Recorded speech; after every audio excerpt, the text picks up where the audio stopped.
एक भिखारी घर से निकला तो अपनी झोली में गेहूं एक मुट्ठी डाल लिया। झोली खाली नहीं होनी चाहिए ना, भिखारी का भी भाव ये था। चला, आज भिखारी सोच रहा था आज काश राजा मिल जाता और राजा मुझे बढ़िया भीख दे देता तो मेरा काम बन जाता। सोच ही रहा था कि राजा की पालकी सामने से आ गई। राजा की पालकी सामने से आ गई।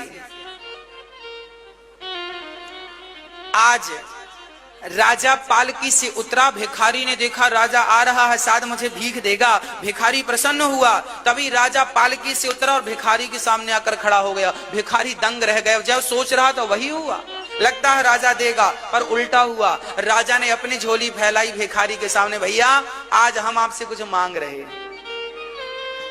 आज राजा ने भिखारी से कुछ मांगा तो भिखारी दंग रह गया, राजा मांग रहे हैं। तो भिखारी ने अपनी झोली में हाथ डाला तो मुट्ठी भर गेहूं आ गया।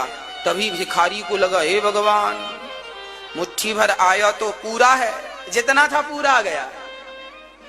अब भिखारी ने सोचा यदि मैंने सारा दे दिया तो इस राजा को कोई कमी है क्या। तो राजा, उस भिखारी ने अपनी मुट्ठी ढीली कर दी, और ढीली कर दी तो बहुत सारे दाने झोली में गिर गए। मात्र 8-10 दाने रह गए।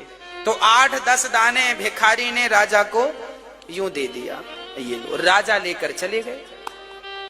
भिखारी ने पूरे गांव में भीख मांगी, आज उसे बहुत मिला। जब घर लेकर आया, उसने सारा अनाज रखा तो उसने देखा कि उसके अनाजों में कुछ चमक रहा है। ध्यान से देखा तो उतने ही दाने सोने के हो गए थे जितने दाने उन्होंने राजा को दान में दिए थे।